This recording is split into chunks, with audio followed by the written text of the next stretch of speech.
오늘 프레스룸 라이브는 유쾌한 상상으로 한번 시작해 보겠습니다. 인생 역전을 꿈꾸면서 한 번쯤 아니죠. 여러 번 사봤을 로또 복권. 저도 자주 삽니다만 자, 1등에 당첨되면 뭘 할까 아마 한 번쯤 생각을 해 보셨을 겁니다. 우리 신정현 전 의원은 로또 복권 1등 당첨되면 뭐 해보고 싶으세요? 저는 당장 지금 제가 살고 있는 신혼집, 아기 키우고 있는 집에 쫙 깔려있는 대출금.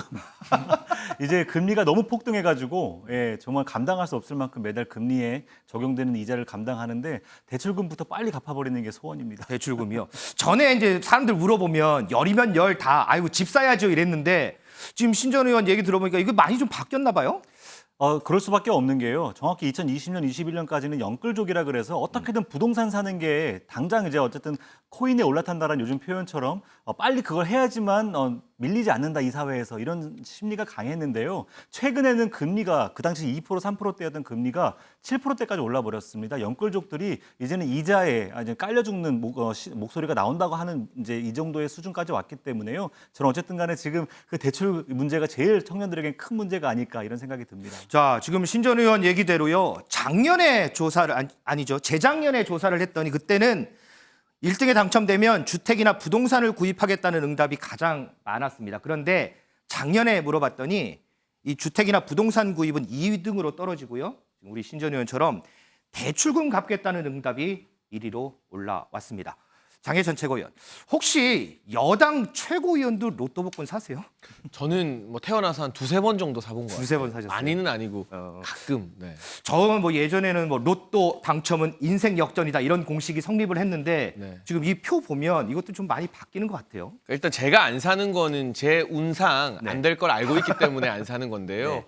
그만큼 서민이나 국민 여러분께서 로또라는 복권에 희망을 걸어야 할 정도로 살림살이가 팍팍해진 것이라면 여야 할 것 없이 정치권이 좀 숙고해볼 문제인 것 같고요. 지금 이제 1등 당첨금이 평균적으로 조금씩 상승하고 있어도 소위 말하는 강남 3구에서는 아파트 한 채도 사기 힘들다고 못 합니다. 사죠. 그러니까 서민들의 희망이 로또 복권 당첨금보다 부동산 가격 상승폭이 훨씬 더 가팔랐다라는 것. 아하. 이 부동산 정책에 대해서 우리가 과연 잘 해왔는가 점검해 볼 필요가 있겠죠. 자, 이승우 변호사, 이 로또 복권은 정말 하루하루 정말 열심히 사는 우리 서민들이 좀 당첨이 돼서 잠시나마 좀 기뻤으면 좋겠는데 해외에서는 이거 당첨 안 돼도 될 만한 사람이 이거 당첨돼서 좀 시끄러운가 봐요. 이 성폭행범이 종신형을 받고 있는 중간에 네. 갑자기 로또를 샀는데 그 네. 당첨돼서 170억짜리 로또가 터졌습니다. 성폭행범이 로또 1등이 당첨이 됐어요? 예, 그렇습니다. 와. 이건 사실은 사회적으로 격리돼서 다시 햇볕 못 봐야 될 사람인데 네. 어떻게 로또 복권을 샀지? 이것부터 시작해서 170억이나 되는 돈에 돈벼락을 맞아? 이거 사회 정의에 문제되는 거 아니야?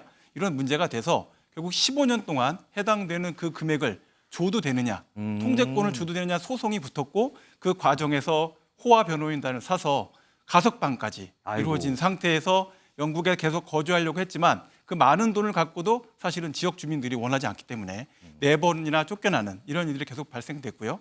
해외 나가려고 해도 해외 국가에서 받아주는 곳이 없거나 아니면 그렇죠. 영국에서 허가를 안 해줘서 나갈 수가 없는 이런 일들이 계속 반복된 거죠. 여기에 더해서 이제 성범죄 피해자를 입었던 피해자 여성분 중에 한 분이 네. 해당되는 사안 관련해서 피해 배상을 해라 아하. 라고 소송까지 걸리는 이와 같은 일들이 벌어지고 있습니다. 정말 이런 분들은 좀 당첨이 안 됐어야 되는데 그죠? 예. 자, 이 로또 복권 1등에 당첨된 분들 조사해 봤더니요. 95%가 하던 일을 계속하겠다 이렇게 답을 했다고 합니다. 만약에 제가 당첨이 됐어도 저는 프레스룸 라이브 앵커는 계속 할 것 같습니다. 자, 이번 한 주, 남은 한 주요. 우리 유쾌한 상상하면서 즐겁게 좀 지내봤으면 좋겠습니다.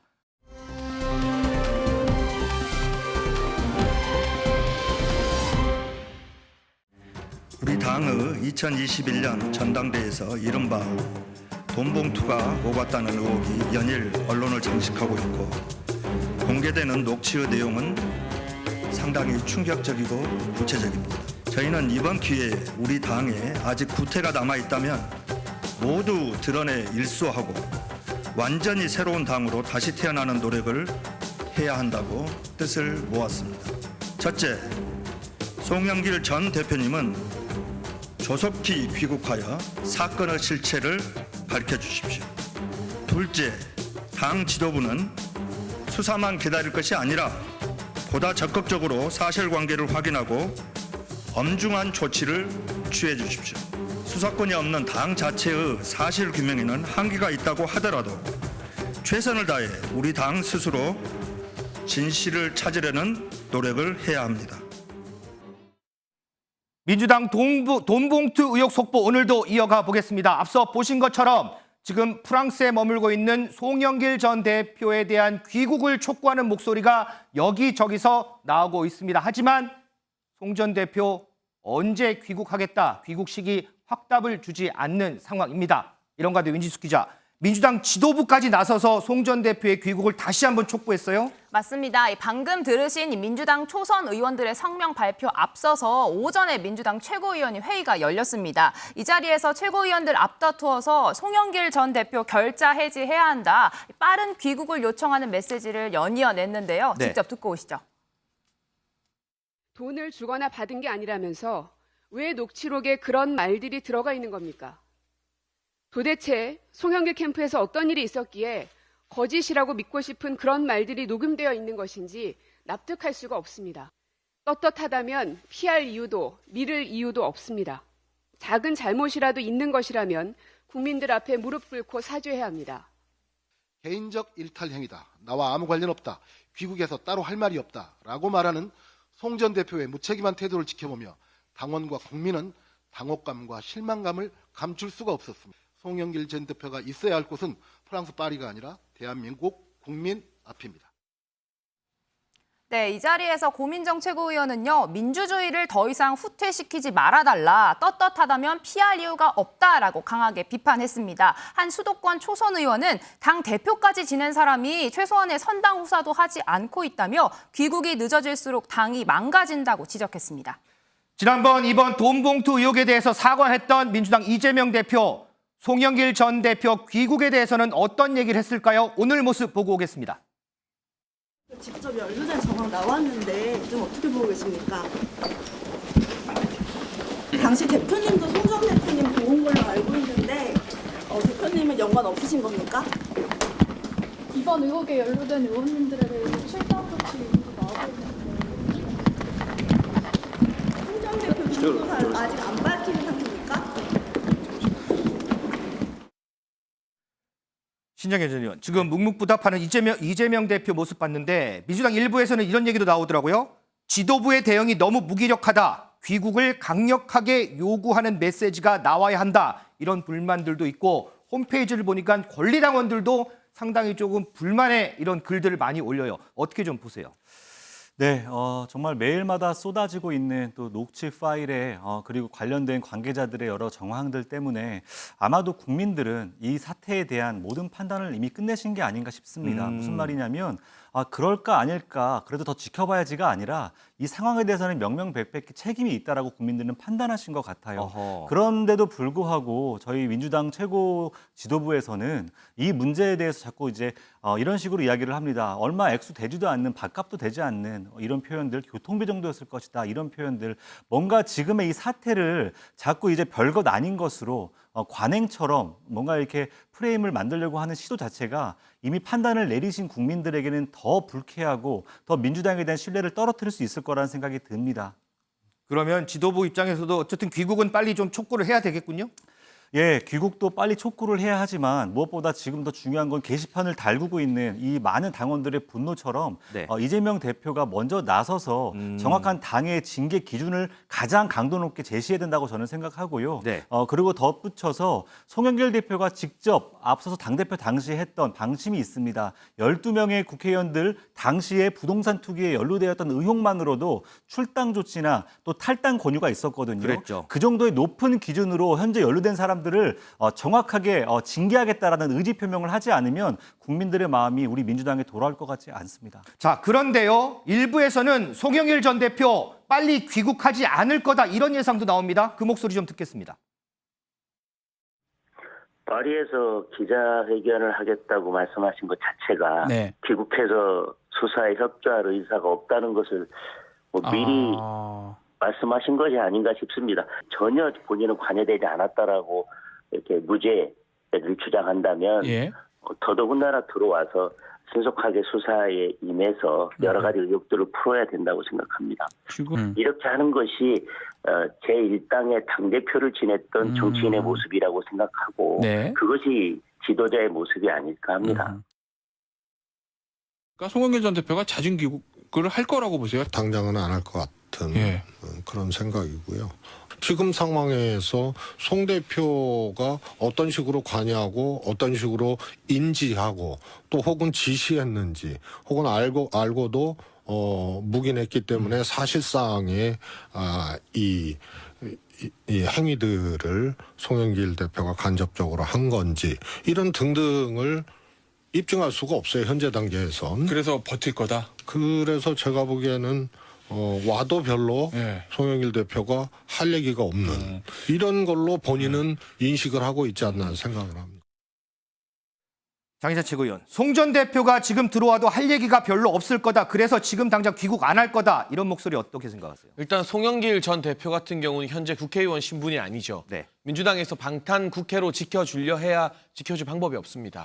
만약 들어왔다가 구속영장 청구가 되면 그대로 영장 실질 심사를 밟아야 합니다. 그러니까 본인 입장에서는 구속될지도 모른다라는 생각도 하고 있을 것 같고요. 사실 떳떳하다면 정말 결백하다면 제가 송 전 대표 입장일 때는 하루라도 빨리 들어와서 조사받고 털어버리는 게 최선인데 계속 들어오지 않고 부인하면서 파리에서 한국에서 어떤 보도가 나오는지 검찰이 어느 정도 증거를 확보했는지 지켜보겠다라는 태도를 일관한다면 본인 입장에서 시간은 좀 벌 수 있을지 몰라도 국민들이 민주당을 바라보는 시선 자체가 매우 싸늘해질 겁니다. 그리고 이 와중에 이재명 대표가 바로 송영길 전 대표의 지역구를 계승해서 국회의원이 됐기 때문에 이재명 대표는 송 전 대표를 강도 높게 질책하지 못한다는 어떤 한계선이 설정되어 있어요.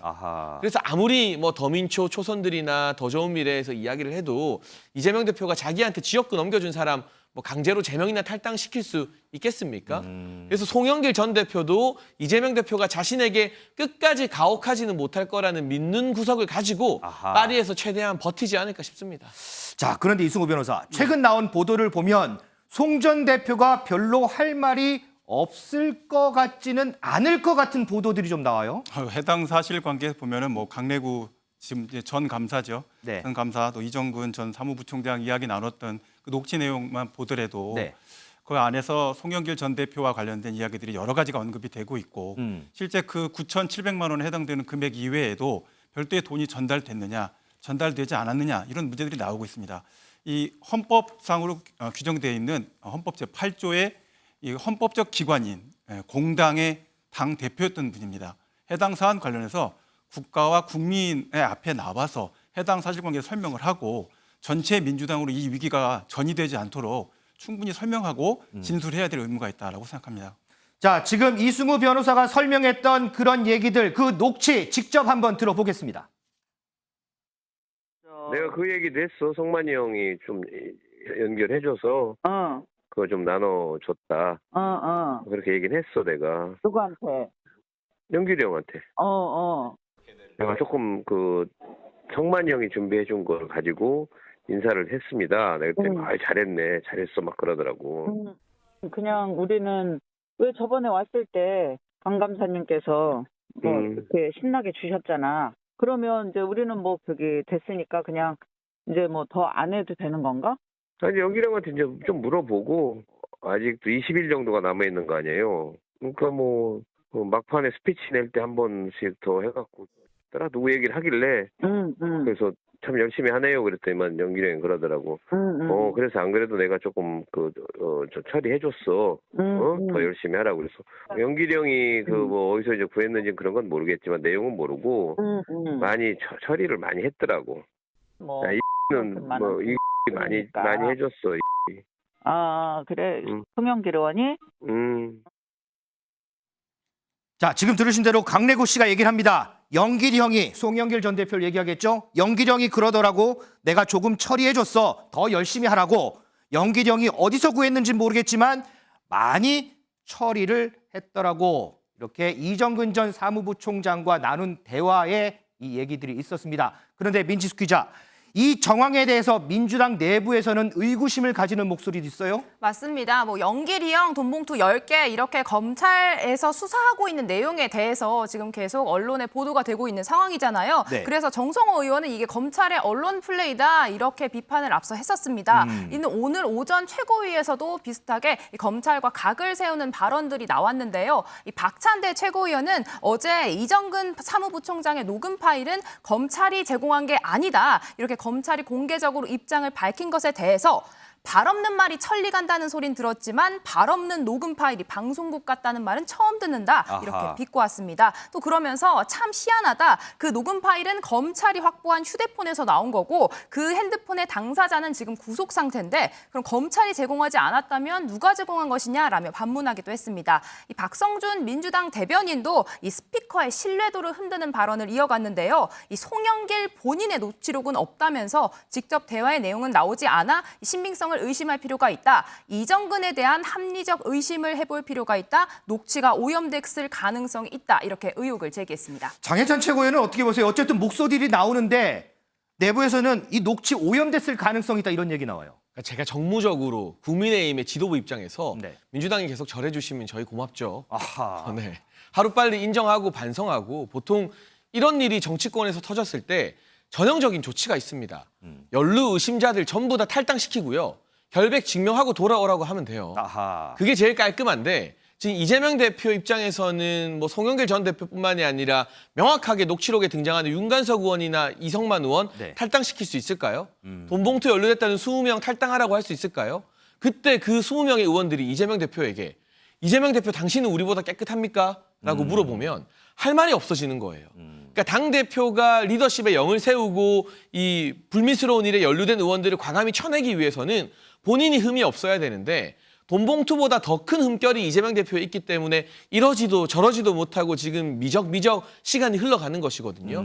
이러다가 언론을 통해서 돈 받았다는 의원들의 명단이 이제 하나둘 공식화되면서 나오기 시작하면 민주당 정말 골치 아파질 겁니다. 그러니까 지금이라도 읍참마속을 해야 되는데 제가 좀 뼈아픈 이야기를 하자면 국민의힘도 초기에 읍참마속 잘 못하고 시간 끌다가 저희가 국민들의 회초리 많이 받았거든요. 그렇죠. 그런데 돈봉투는 차원이 다른 이야기예요. 실언이나 막말과는 차원이 다른.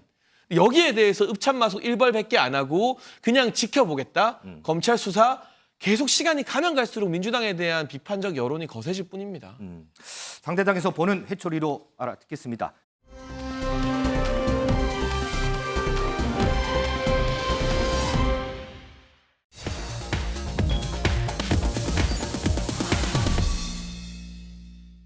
이승훈 변호사, 전당대회가 있었던 그해 강내구 씨가 한국수자원공사 상임감사로 있었어요. 그런데 그 해에 어떤 상을 받았더라고요? 2021년도인데요. 한국감사인 대회에서 청백리상을 수상했고요. 청백리상이요? 네, 청백리는 시청자분들께서 많이 아실 텐데요. 청렴하고 결백한 공무원, 그래서 모범이 되고 표본이 될 수 있는 사람에게 주는 상입니다. 네.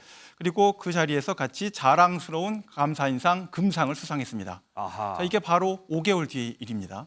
자, 이거에 대해서 그러니까 전당대회가 끝나고 5개월 뒤에요? 예, 그렇습니다. 이 해당되는 내용 관련해서 생각해 보시면 야, 이게 청렴 결백하고 너무 동떨어진 이야기가 지금 나오는 거 아닌가? 지금 상황과 좀 비교해 보면. 그렇습니다. 이렇게 되다 보니까 이 부분에 대해서 과연 적절하게 이와 같은 상을 수여한 것이냐, 아니면 감사인 협회에서도 그냥 제대로 된 평가를 못하고 그냥 상을 맞추기식으로 준 것이냐, 아하. 이런 의혹이 제기될 수밖에 없는 상태에 있다고 말씀드릴 수 있겠습니다. 그러면 이 강내구 씨는 지금도 한국수자원공사 상임감사직을 유지하고 있나요? 사직서를 현재 제출한 상태에 그래요? 있습니다. 예, 그래서 현재 그 수리 절차가 지금 진행되는 것으로 알고 있습니다.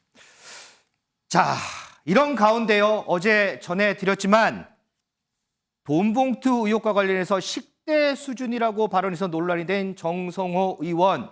당 내에서도 비판이 좀 나오는 것 같습니다. 목소리 좀 듣겠습니다. 전당대회 하다 보면요, 뭐 대표가 그런 거 무슨 관여하고 보고받고 할 시간이 제 경험상은 거의 없습니다. 그리고 금액이 뭐 국민들 전체적으로 뭐 큰 금액이라고 생각하지만은 대개 실무자들의 뭐 차비, 뭐 진짜 소위 말하는 기름값, 뭐 식대 이런 정도 수준이거든요, 사실요. 전체적으로 보면 금액 크지만 또 어제 의원님들 중에서 돈봉투 사건 관련해서 좀 실언들이 좀 있었는데요. 실언이요, 실언? 이게 뭐 기름값 10배 수준이다, 뭐 이런 발언들이 좀 있었었는데. 네, 그것은 뭐 잘못된 거죠. 지금 이제 국민의 눈높이가 지금은 이제 과거의 기준보다는 좀 점점 더 높아지고 있고 그 수준을 맞추는 그런 시대이기 때문에 민당이 그러한 또 거기에 발맞춰서 그런 인식이라든가 제도 개선도 더 필요하다고 보는 겁니다. 신정희 전 의원, 이 발언은 정말 사과해야 할 발언이죠? 네, 사과를 해야 합니다. 사실은 어제 오늘 또 계속해서 당의 중진들이 이것을 마치 어떤 정치계 안의 관행인 걸로 말씀을 드리고 있는데요. 바로 하루 지나서 이제 국민들께 죄송하다라는 사과를 하고 있지만 사실은 우리 정치권 안에 뿌리 깊은 인식이 바로 여기서 드러나고 있는 것입니다. 이 관행이라는 표현은요, 사실 2012년 8월인가요?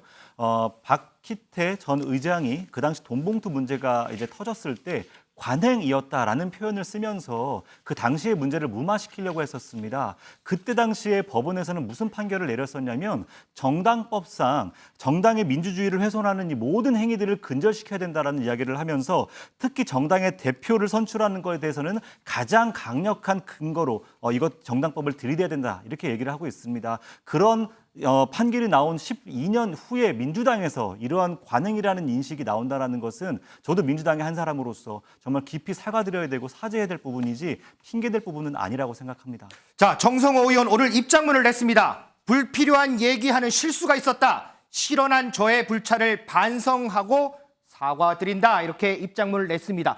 그런데요, 오늘 또 최고위원입니다. 민주당 장경태 최고위원 한 라디오 방송에 출연해서 이런 얘기를 했습니다. 국회의원이 300만 원 때문에 당대표 후보 지지를 바꾸거나 이럴 가능성은 매우 낮다. 50만 원은 사실 한 달 밥값도 안 되는 돈이다. 장혜철 최고위원. 서민들은 한 달 밥값으로 50만 원으로 사는 사람들도 많아요. 그리고요, 대한민국 1인 가구 중위소득이 제가 찾아보니까 200만 원 정도. 그리고 2인 가구 중위소득이 300만 원 초반대입니다. 네. 그러니까 대다수의 청년들의 월급이 또 300만 원 안 되는 경우가 많습니다. 그런데 언제부터 이 300만 원을 우리가 별거 아닌 돈으로 치부하게 됐는지 그 부분 참 유감스럽고 특히나 장경태 최고위원 같은 경우는 본인 반지하 월세방 산다, 흑수저다 이런 걸 지난 총선 과정에서 홍보용으로 굉장히 많이 언급했던 분이거든요. 300만 원이면 그 반지하 월세방 지금도 사시는지 모르겠습니다만 몇 달치 월세는 좋게 될 겁니다. 결코 적은 액수의 돈이 아닌데 이거 얼마 안 된다, 밥값 정도다, 뭐 식대다.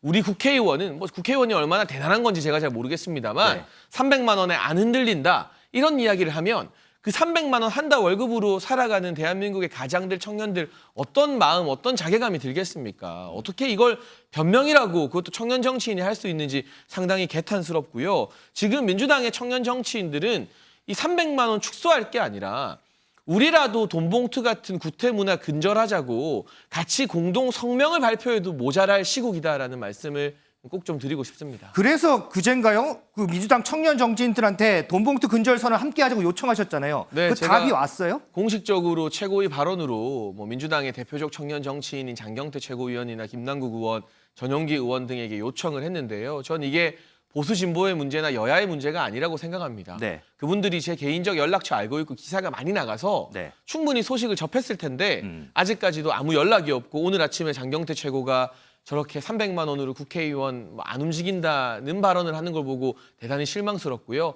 다만 아직까지도 이 요청은 유효하니까요. 지금이라도 민주당의 청년 정치인들과 국회에서 돈봉투 근절 선언을 좀 함께 발표하고 싶습니다.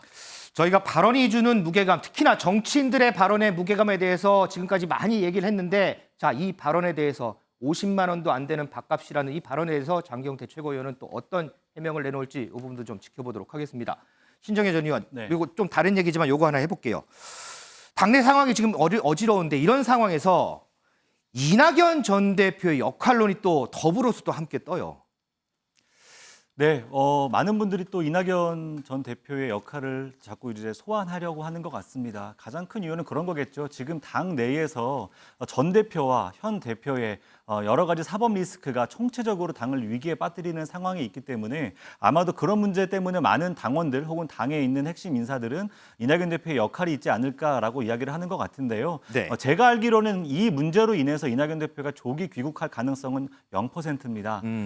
하지만 6월 이후에 조기 귀국, 제대로 된 시기에 귀국하신 이후에 이낙연 대표가 어떤 역할을 할지는 아마도 당의 상황과 당 안의 당원들의 어떤 요구 그리고 민주당을 걱정하는 많은 국민들이 그 역할을 이낙연 대표에게 부여하지 않을까 이런 생각을 해봅니다. 이낙연 전 대표 장인상으로 인해서 일시에 귀국을 했었죠. 그러다가 어젠가요 다시 돌아갔습니다. 그러면서 기자들이 지금의 민주당 돈봉투 의혹에 대해서 질문을 했습니다. 이낙연 전 대표 어떤 얘기를 했을까요? 한번 보시죠. 송영길 전 대표 돈봉투 관련 사건이 있었는데 그것과 관련해서 혹시 당의 우려를 표현하시거나 하실 말씀이 없으실지요? 혹시 귀국 일정은 정해지셨나요?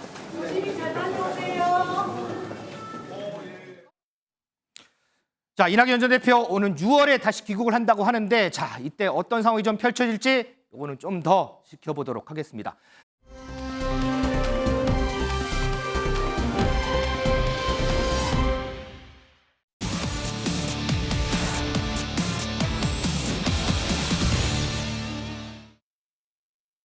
네, 귀 기울여 들을 만한 좋은 뉴스 플레이리스트. 오늘 제목은요. 월 350만 원 버는 커플입니다. 어제 열린 다른 미래를 위한 성찰 포럼에서 금태섭 전 의원이 주목한 지금 우리 정치에서 소외된 사람들입니다. 실제로 현재 지지하는 정당 없음, 모름, 일명 무당층이 국민 3명 중 1명꼴이란 여론조사 결과가 나왔는데요. 국민의힘도 민주당도 어느 쪽도 내 마음을 몰라준다는 이들이 이 거대 양당의 지지자 숫자와 맞먹고 있는 상황. 아예 새로운 당이 필요하다는 목소리가 나왔습니다. 총선은 한일전 또는 윤석열 정부에 힘을 실어줘야 된다. 이런 얘기나 하고 있는 정당들은 이 350만 원을 버는 커플이 설 자리는 없습니다. 내년 총선 때 수도권을 중심으로 30석 정도의 의석을 차지할 수 있는 세력이 등장하면 새로운 길을 찾을 수 있다고 생각을 합니다.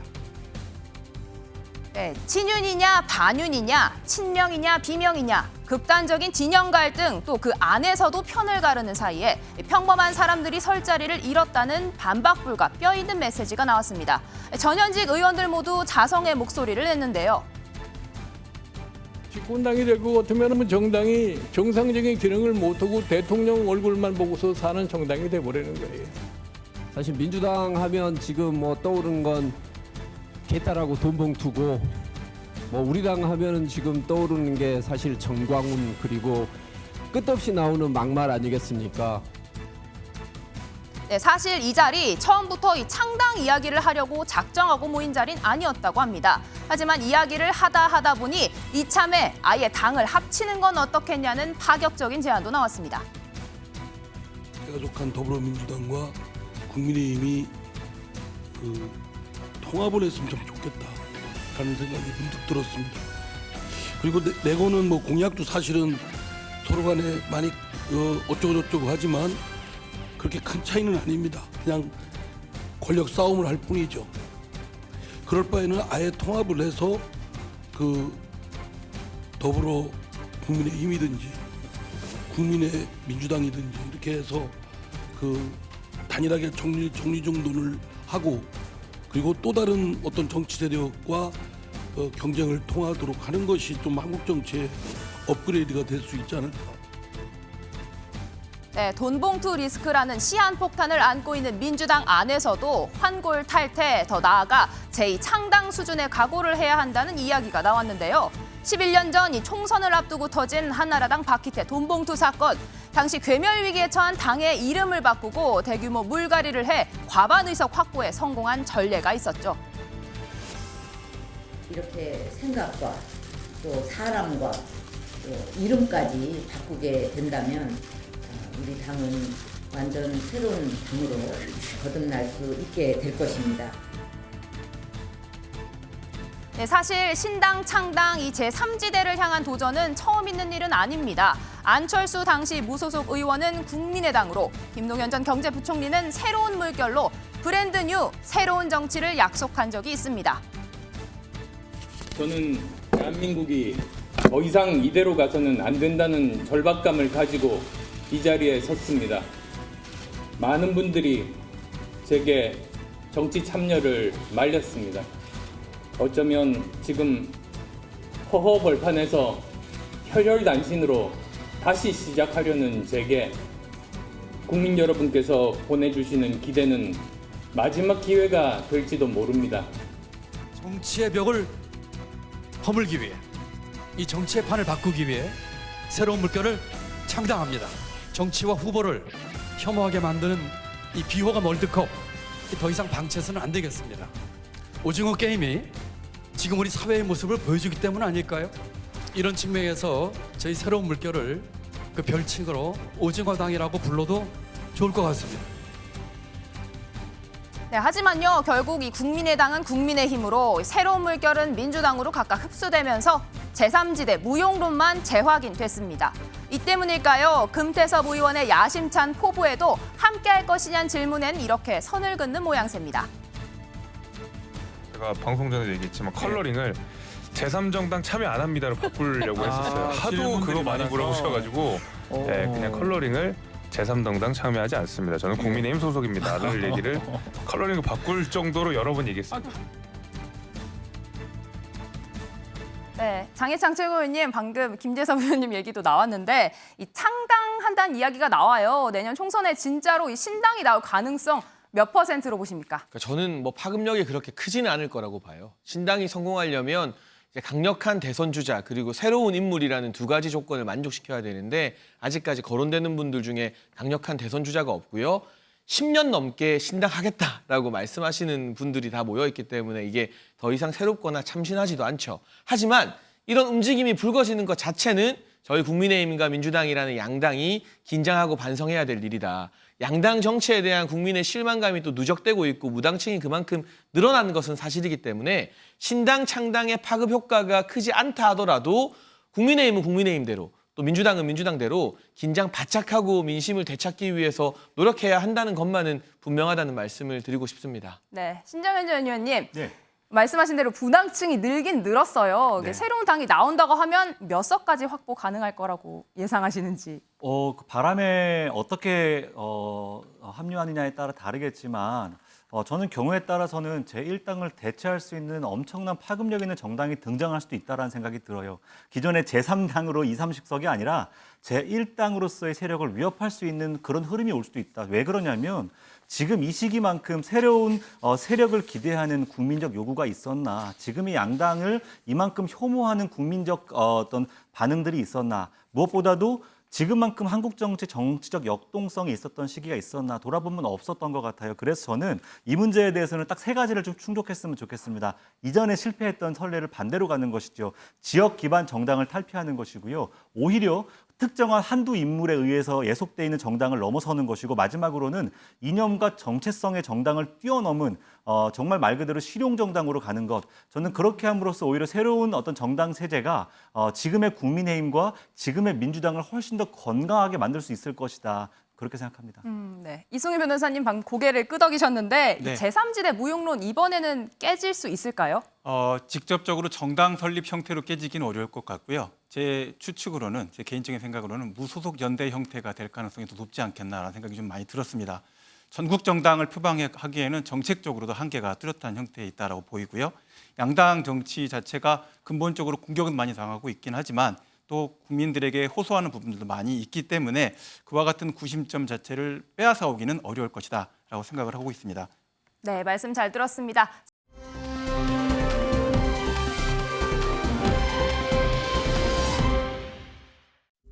지난 시기 4.3 사건의 장본인인 김일성 정권의 한때 몸담궜던 사람으로서 제주 4.3 사건에서 희생된 유가족분들과 희생자분들을 위해서 진심으로 무릎을 꿇고 용서를 빕니다. 저는 어떤 점에서 사과해야 되는지 아직까지 저는 납득이 되지 않고 4.3 사건에 대한 용어부터가 저는 동의할 수 없습니다. 국민의힘 지도부가 가지고 있는 고민 중에 하나가 바로 이 설화 논란입니다. 앞서 보신 것처럼 태영호 최고위원 또 한 발언을 해서 논란이 되고 있습니다. 김구 선생이 김일성의 통일전선 전략에 당한 것이다. 한 인터뷰에서 밝힌 내용인데 이 내용 때문에 또 논란이 되고 있습니다.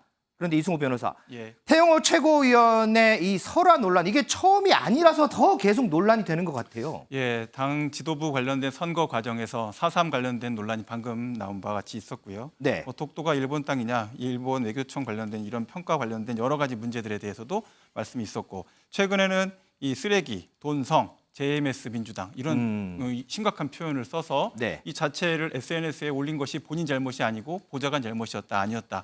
이렇게까지 구설수에 오르는 형태가 반복되고 있습니다. 자, 이런 설화에 대해서 민주당, 국민의힘의 책임 있는 조치를 지켜보겠다 이렇게 얘기하고 있습니다. 듣고 오겠습니다. 어제 월간조선 인터뷰에서 김구 선생은 김일성 통일전선 전략에 당했다며 김구 선생의 명예를 폄훼하고 비난하였습니다. 제주 4.3 김일성 개입설 발언 때도 뭘 사과하냐며 이제는 북한에서 배운 역사관으로 바꿔야 한다고 하더니 JMS를 빗댄 글을 게재했다 거센 항의에 철회하기도 하였습니다. 김구 선생의 명예를 훼손한 태영호 최고위원에 대한 국민의힘의 책임 있는 조치를 지켜보겠습니다. 이상입니다. 우리 장해찬 최고위원이 출연할 때마다 최고위원들 발언에 대해서 굉장히 많이 사과를 하셨는데 이 태영호 최고위원의 이번 발언에 대해서는 어떻게 보세요? MBN 저한테 왜 이러시는 거죠? 그러니까 요의를 한번 바꾸는 거 고려해봐야 될 것 같아요. 매주 수요일마다 그러네요. 네. 뭐 일단은 오늘도 이제 300만 원 그거 뭐 별거 아니라는 식으로 말한 장경태 의원이 언급할 일은 아니라고 생각을 합니다만 어쨌거나 이 국민적 눈높이와 맞지 않는 발언이 있다면 당연히 지도부일수록 발언의 무게감이 더해지기 때문에 신중해야 된다라고 보고요. 네. 해당 발언에 대해서는 이제 김기현 대표가 따로 태영호 최고위원을 불러서 좀 주의 조치, 경고 조치를 내렸다고 오늘 언론 보도를 보고 저도 확인을 했습니다. 네네. 그리고 사실은 뭐 역사관에 대해서는 굉장히 다양한 의견들이 표출될 수 있어요. 그런데 지금 집권 여당이 관심을 가지고 주목해야 될 문제가 저는 산적해 있다라는 생각을 합니다. 민생 그리고 또 민생이죠. 그리고 민주당의 이 돈봉투 스캔들, 돈봉투 게이트에 대해서도 저희가 비판할 거리들이 굉장히 많지 않습니까? 네. 무엇이든 이제 우선순위가 중요한 것이기 때문에 저를 포함한 지도부가 민주당의 잘못을 통렬하게 지적하면서 또한 동시에 집권 여당이 먼저 챙겨야 될 민생과 관련된 발언에 조금 더 집중하자. 그런 기조를 좀 확립해 나가야 할 것 같고요. 제가 평소 태영호 의원님의 이 전투력 참 좋아하고 높이 평가를 하긴 합니다만 뭐 이 발언에 대해서 제가 뭐 개인적인 평가를 덧붙이고 싶지는 않고 다만 우선순위에 있어서 민주당을 강도 높게 질타하는 것과 우리가 민생을 챙기는 것. 지금 또 전세 사기 피해자 문제 정말 심각하지 않습니까? 그렇죠. 이런 부분에 있어서 더 많은 메시지를 내는 것이 지도부에게 주어진 숙제라고 생각을 합니다. 조금 전에 장경태 최고위원이 국민의힘의 책임 있는 조치를 보겠다고 했는데 그럼 그거는 김기현 대표가 따로 불러서 주의를 준 경고를 한 그 부분으로 가름하면 될까요? 뭐 당분간 이제 언론 인터뷰 같은 경우도 가급적 좀 삼가라라는 말씀이 있으셨던 것 같고요. 태영호 의원이 그 SNS 보좌진 실수 이후에 본인 스스로를 윤리위에 회부하겠다라고 밝혔어요. 이제 아마 내일이면 윤리위원들까지도 다 임명이 될 겁니다. 네. 근데 저희 사실 당원 당규상 윤리위 회부 자격이 당무감사위원장과 그리고 당원들에 의해만 주어지고 있기 때문에 실제로 뭐 회부가 될지는 잘 모르겠습니다만 네. 뭐 그 부분에 대해서는 태영호 의원께서도 엄중한 책임감을 느끼고 있다 정도로 저는 받아들이고 있고요. 우리 장경태 최고위원도 300만 원 별거 아닌 것처럼 말씀하신 것에 대해서 민주당에서 어떤 책임 있는 조치하는지 제가 계속 지켜보겠습니다. 자, 국민의힘 최고위원께서 또 한 번 되물었습니다. 태영호 최고위원 이번 발언에 대한 해명은 아직 나오진 않았습니다만 일전에요 했던 발언을 해명하는 과정에서 또 논란이 되는 경우가 더러 있었습니다. 그 얘기 좀 듣고 오겠습니다. 태영호 최고위원은 이 JMS에 대한 좀 남다른 애정이 있으신 것 같아요. 왜냐하면 이번이 처음이 아니에요. 아, 그런가요? 지난 3월에도 예. SNS에 JM하고 어퍼스트로피 찍고 S민주당, JMS 민주당이라고 올리면서 그 최악의 사이버 종교단체와 민주당 대표를 좀 엮어보려고 그런 포스팅을 한 적이 있었거든요. 예. 너무나 저속하죠. 4.3 희생자와 유족을 모욕하고 일본의 독도 영유권 주장을 칭송하더니 이제는 입에 담지도 못할 저급한 말로 야당을 모욕하고 있습니다. 막말이 올라간 것은 태 의원의 SNS입니다. 그렇다면 본인이 책임져야지 왜 남 탓을 합니까? 보좌진에게 책임을 넘겨 위기를 모면하려는 태 의원의 작태는 뻔뻔하고 졸렬하기 짝이 없습니다. 신정현 전 의원, 지금 민주당 의원들 얘기를 들어보면 어쨌든 태영호 최고위원이 했던 발언을 본인이 해명하는 걸 계속해서 좀 비판을 하는 상황이에요. 저는 태용호 국민의힘 최고위원 하는 발언 하나하나가 매번 들을 때마다 깜짝깜짝 놀라고 섬찟섬찟 좀 소름이 돋을 정도로 놀라는데요. 국민의힘에서는 이런 발언들이 나올 때마다 왜 제대로 된 징계를 하지 않는 건가? 아까 윤리위 얘기도 했지만은 최고위원 회의 안에서라도 정말로 이제 정확하고 강력한 이야기들로 좀 제재를 하면 좋겠는데 너무 젠틀합니다. 과거에 이준석 전 대표가 양도구역이란 발언 하나만으로도 당 대표 자리에서 물러나게끔 만들어버렸던 정당에서 이 정도의 망언을 쏟아낸다 그랬으면요 그 이상의 징계를 내릴 어떤 발언들이 쏟아져 나와야죠. 정말로 제가 화가 나는 건 김구 선생이 마치 김일성에게 회유당해서 그런 어떤 일을 당했다라는 발언을 했는데요. 정확한 건 이런 겁니다. 1948년 4월 19일 날 김구 선생이 김규식 선생과 함께 김일성에게 통일 정부를 제안하기 위해서 북한에 간 거였어요. 이것이 우리가 배웠던 역사였고 이러한 것들이 우리 헌법 정신에 담겨져 있는 것입니다. 이 자체를 부정하는 태영호 의원의 발언을 어떻게 최고위원이라고 하는 그 자리에 당을 대표하는 목소리를 내는 그 자리에서 말을 버젓이하고 있는데 이렇게 그냥 내버려 둘까요? 저는 지금 태영호 의원은요 유튜브 정치하고 있는 것 같아요. 유튜브에서 할 수 있는 자극적인 말들을 공당의 집권 여당의 최고위원이 쏟아내고 있거든요. 온 국민이 눈살을 찌푸리고 있습니다. 보호할 게 아니라 징계해야죠. 예. 자, 그런데 민지숙 기자, 국민의힘 내부에서는 태영호 최고위원이 가지고 있는 이 지식의 배경, 이 부분에 대해서 또 지적하는 발언이 있더라고요. 맞습니다. 이 북한 출신인 태영호 의원이 북한에서 받은 역사 교육이 우리나라에서 가르친 내용과 달라서 조금 착오가 있었을 수 있다 이런 이야기도 있고요. 또 신정현 의원님 방금 얘기하신 것처럼 유튜브 정치 이야기도 나왔는데요. 태영호 의원 유튜브 구독자 수가 지금 이재명 대표 1위 다음으로 2위를 기록하고 있습니다. 그래요? 그만큼 영향력을 행사하는 데 SNS를 굉장히 많이 활용을 해왔는데 이렇게 빠르게 한국식 정치에 적응을 하다 보니까 그 부작용으로 이런 설화를 빚는 게 아니냐 이야기가 나왔습니다. 직접 듣고 오시죠. 그러니까 우리 태영호 최고위원도 한국에 오신 지가 얼마 안 됐는데 생각보다 빨리 한국의 잘못된 정치를 익혔다 그런 건 저렇게 봐요. 유튜버기도 하고 뭐 본인의 소신 발언도 막 해서 올라왔는데 최고위원 되시고 나서의 무게감은 좀 다르거든요. 이번 일을 계기로 해서 정말로 좀 조금은 그 처신을 좀 신중하게 하시는 게 좋지 않을까. 북한에서 교육을 받고 하다 보니까 북한에서는 제주의 4.3 우리 사건을 김일성 교시에 의해서 일어난 이제 남한의 민중 봉기였다. 이렇게 가르치고 배웠다고 합니다. 그렇기 때문에 생각과 다르죠. 좀 자중했으면 좋겠다. 장철구 의원 생각은 어떠세요? 뭐 북한 공사 출신이고 초선 의원인 점을 감안해야 된다 이런 얘기도 있고 또 김용태 전 최고위원 같은 경우에는 로마의 엄은 로마법을 따라야죠. 이렇게 또 지적을 하는 얘기도 있고요. 뭐 저는 오늘 아침 라디오 인터뷰에서 우리 당 이철규 사무총장이 말한 내용에 전적으로 동의를 하고 있고요. 그러니까 뭐 교육 과정에서 역사를 바라보는 시각은 다양할 수 있다라고 말씀을 드렸지만 기본적으로 우리 대한민국 국민들의 눈높이나 우리 국민들이 배워왔던 역사적 어떤 감수성에 우리 어긋나는 발언을 하면 안 된다. 이철규 사무총장이 또 당내에서 아주 주요한 역할을 하고 있기 때문에 이러한 경고성 발언들이 매우 무겁게 느껴질 수밖에 없을 겁니다. 근데 뭐 비단 제가 태영호 의원 이야기만 오늘 주제로 나와서 말씀을 드리지만 저도 그렇고요. 우리 최고위원회 지도부 전체가 발언 하나하나에 대해서 국민적 눈높이와 어긋남이 없도록 절제하면서 또 날카롭게 민주당을 비판할 수 있거든요. 그리고 앞서 말씀드린 것처럼 지금 첫 번째 우선순위는 민생과 관련된 메시지여야 된다. 역사 논쟁도 물론 중요하지만 지금의 국면에서 이게 첫 번째 우선순위가 될 수는 없지 않겠느냐. 그러한 각오로 저희가 또 내부 기강을 확립해 나가겠습니다. 알겠습니다.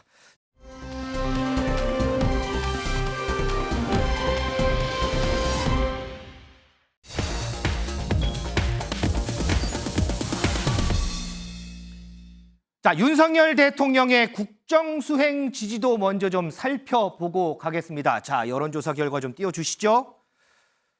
자, RN서치 조사를 저희가 띄워드릴 텐데요. 자, 윤석열 대통령 국정수행 평가, 부정평가가 전주보다 7.3%포인트 오른 64.7%로 나타났고요. 반면에 긍정평가는 5.6%포인트가 떨어진 33.2%가 나왔습니다. 자, 먼저 장해찬 최고위원.